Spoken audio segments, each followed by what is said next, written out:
kedelai yang sudah dihancurkan sampai halus, masukkan air sedikit demi sedikit, sehingga kedelainya berbentuk bubur. Sari kedelai disaring sampai ampas kedelai tidak tersisa. Dan pada proses selanjutnya, bubur kedelai dimasak pada suhu 70–80 derajat dan diaduk secara perlahan. Selanjutnya, tambahan bahan pembuat tahu asam kemudian diaduk rata. Yang kemudian endapan tersebut siap dipres.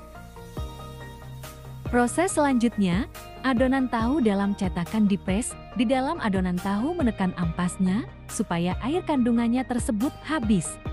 Setelah itu, adonan tahu tersebut sudah bisa dipotong-potong sesuai ukuran tahu yang diinginkan. Kemudian tahu tersebut siap dijual belikan kepada konsumen yang terjamin kualitasnya. Dan berikutnya sesi wawancara kepada pemilik tahu. Wawancara tugas, nama Bapak siapa? Waalaikumsalam warahmatullahi wabarakatuh. Sebelum saya jawab, nama saya Asep Mustiono. Asli saya dari Sragen, Jawa Tengah. Saya tinggal di Kampung Kaum Lebak, Desa Sempangan, Kabupaten Bekasi, Kecamatan Utara ya. Bagaimana sejarah awal berdirinya perusahaan ini? Sejarah awal berdirinya perusahaan ini sebenarnya saya juga bingung. Cuma singkat aja, usaha ini berdiri awal tahun 95. Ya mungkin itu dari orang tua istri. Mungkin waktu itu ya yang jelas sih kebutuhan ya, secara kebutuhan, terus lihat ada lahan, akhirnya awalnya sih bukan kerjasama ya, mengajak, karena dulu nggak sebanyak sekarang pabrik tahu, jadi ngajak beberapa tukang tahu untuk merintis.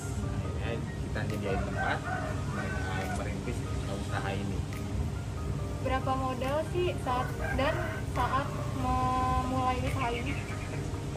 Kalau berapa modal waktu itu nggak bisa tahu ya nominalnya orang tua. Kalau modalnya, nah yang jelas sih sudah pasti kita butuh akan beli alat-alat bantu kayak tempat untuk membuat tahunya, tempat cetakan berbeda ya, tempat membuat tahu itu mencampur itu sama cetakan berbeda. Terus yang selanjutnya bahwa kita juga butuh diesel untuk menggerakkan alat giling, terus uap untuk perebusan. Selama pandemi ini apakah ada pemasukan yang mengalami perubahan? Yang jelas pasti karena kita usaha ini kan tergantung daya beli masyarakat. Kalau daya belinya masyarakat yang berkurang, otomatis itu berpengaruh pada penghasilan kita. Pada bisnis ini apakah Anda memasang target untuk penjualan?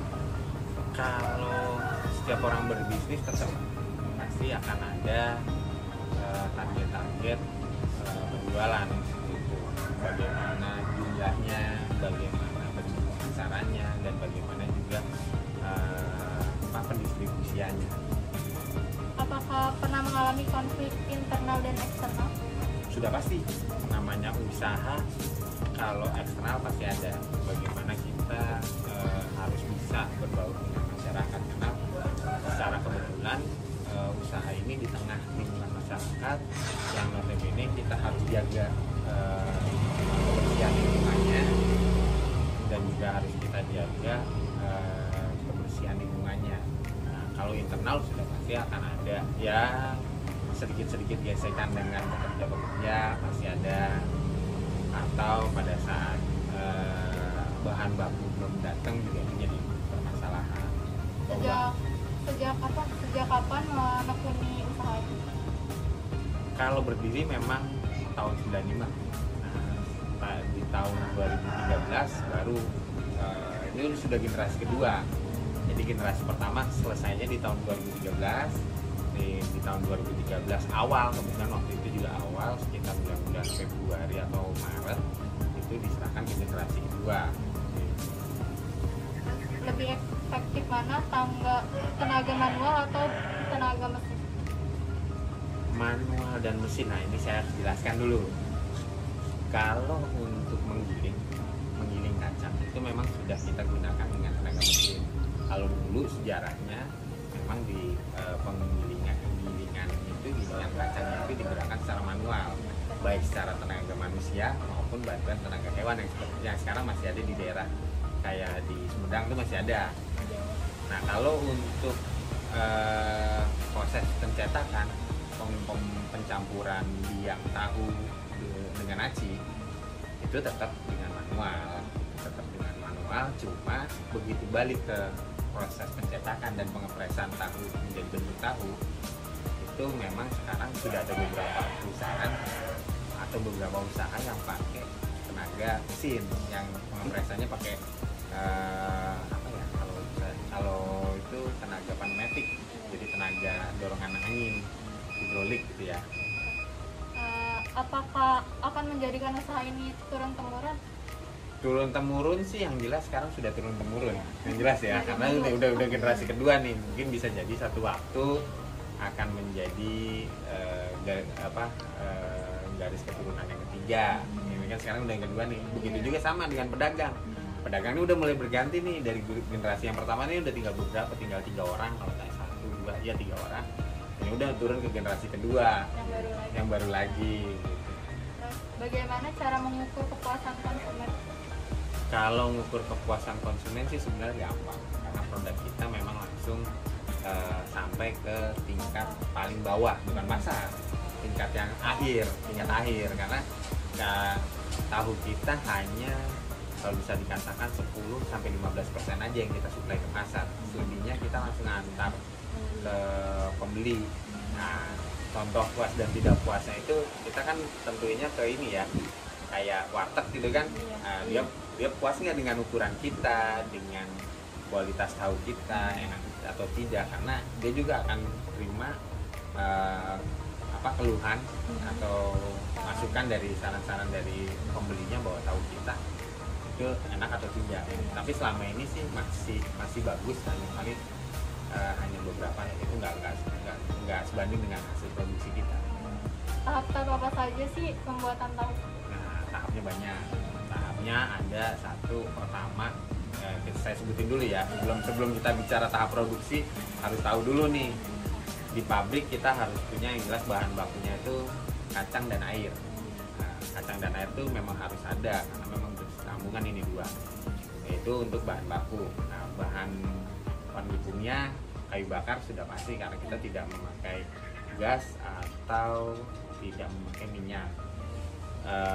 Solar itu kita pakai hanya untuk diesel sebagai penggerak mesin giling. Jadi udah dua tuh, mesin giling, diesel, terus lari ke yang namanya tahang. Tahang itu yang bulat besar itu, yang stainless, itu alat untuk menampung aci setelah disaring. Nah, yang bentuknya kayak satelit, yang kayak parabola, itu namanya tanggok. Nah, tanggok itu dia untuk menjaga saringan, menahan saringan. Kan ada kain saring tuh. Nah, begitu aci matang setelah direbus dari tempat rebusan, dimasukkan ke situ, disaring. Terus tempat rebusan juga perlu uap, atau kalau bahasa di dunia industri itu steam. Jadi untuk kettle uap itu untuk merebus. Jadi, karena kita sistemnya kita memanaskan uap pakai kayu bakar, terus disuplai ke tempat perebusan itu pakai pipa. Penggorengan untuk menggoreng tahu, perebusan untuk merebus tahu. Jadi tahu setelah selesai pun nggak langsung kita jual. Kita potong-potong, kita cetak, kita potong-potong sesuai ukuran. Nanti ada yang direbus dan ada yang digoreng. Nah, ada juga yang tahu mentah. Nah, yang tahu mentah itu dijual ke pedagang-pedagang gorengan yang pinggir-pinggir jalan. Itu bukan tahu matang. Dalam artian tahu matang itu semua tahu matang. Cuma tahu matang itu tahu yang sudah dicetak direbus lagi. Tapi kalau yang digoreng kan tahu hanya dicetak doang, terus potong-potong disusun. Itu sudah sampai itu, terus timbangan. Yang jelas hasil timbangan dan ember-ember. Nah, itu.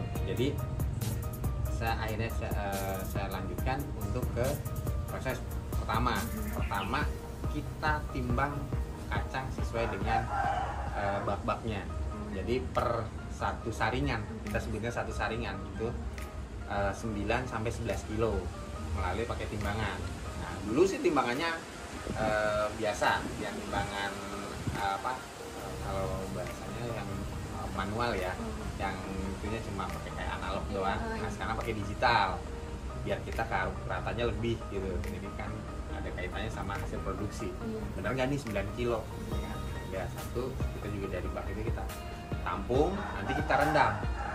Nah, proses perendaman itu selama minimal 2 jam, 1 jam setengah sampai 2 jam, maksimal 3 sampai 4 jam. Kalau sudah 3 sampai 4 jam harus kita keringkan, jangan direndam lagi, harus langsung masuk ke proses penggilingan. Nah, setelah digiling selama sekitar 10 menit, hasil gilingan itu kan kayak bubur, itu dimasukkan ke tempat perebusan. Nah, perebusan yang sementara masih batu, mungkin ke depan kita bakal pakai yang seperti yang bak tampung itu yang stainless. Setelah direbus sekitar, ya kalau ngerebus itu sama, kalau mereka parameternya naik, kalau apa ya bahasanya, begitu mendidih disiram, mendidih siram, 2 kali mendidih disiram itu mateng, ganti ke perebusan yang lain. Nah, itu sekitar 10 sampai 15 menit. Gimana uap? Kalau uap kenceng 10 menit mateng. Nah, begitu udah mateng digayung, diambil, masukin ke saringan yang ada tangguh tadi. Ada saringannya, nanti disaring. Nah, disaring, setelah disaring kan ada tuh pemisahan antara ampas dan saripati. Saripati kacang kedelainya tuh sudah selesai, ampasnya dibuang, dipisahkan. Nah, ampas itu nanti larinya ke peternakan. Nah, kalau yang saripatinya itu nanti dicampur sama biang tahu. Biang tahu itu asalnya dari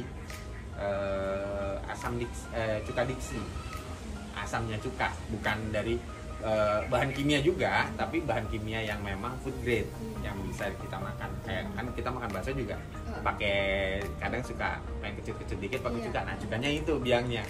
Cuma kita tidak tiap hari pakai cuka, karena itu biang itu hari ini pakai kan kita pakai, terus kan ada yang baru tuh pemisahan dari setelah kita campur itu, nanti kita ambil endapannya, si airnya itu kita pisahin. Nah, itu jadi biang buat besok. Air itu nggak kita buang, ada yang kita buang memang, tapi kita tampung buat besok, jadi besok nggak kehabisan biang. Nah, setelah kita endapan itu yang kita cetak jadi tahu. Nah, setelah endapan itu kita cetak, masukin cetakan, kita tumpuk sampai ya 6 sampai 7 tumpukan. Oke. Nah, setelah itu kan kita karena nggak pakai mesin ya ngepresnya, jadi kita sistem bertumpuk gantian. Jadi pertama kita cetak sampai 7, nanti selang berapa menit kita balik nih, yang tadi di atas kita pindahin ke bawah, tumpuk lagi sebentar, baru kita. Nah, setelah tercetak baru kita pindahin ke ebek. Ebek itu papan bambu. Nah, papan bambu tadi ada, itu juga alat penunjang, papan bambu. Nah, setelah di papan bambu kita kumpulin. Kalau kita mau goreng sampai airnya habis, ya nggak habis banget sih, masih sampai air terus benar, sampai mendekati kering. Nah itu baru dipotong-potong, ada yang segitiga, ada yang segi 4. Kalau segitiga udah tahu goreng, kalau segi 4 tahu rebus, atau tahu yang untuk kita kirimkan ke pedagang-pedagang gorengan. Nah, itu. Setelah itu selesai direbus dan digoreng, ditampung di bak-bak kaleng.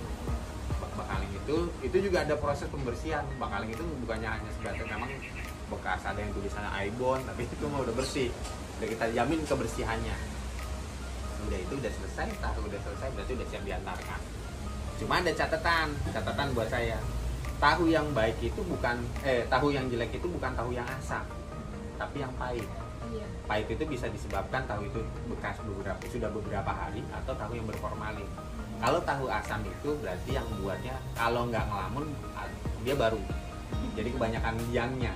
Asamnya tuh karena dari cuka kan, suka kan tahunya asam nih nggak enak. Nah, itu bukan dari tahu itu udah basi. Tahu basi itu kalau udah pahit, nah udah mendingan nggak usah dimakan, karena itu bisa formalin, atau tahu itu sudah tidak layak makan sudah 2 atau 3 hari gitu. Karena tahu di kita paling maksimal 2 hari, udah hari ketiga harus buang. Tapi nggak pernah sih sampai 3 hari. Berarti udah tahapannya udah sampai situ.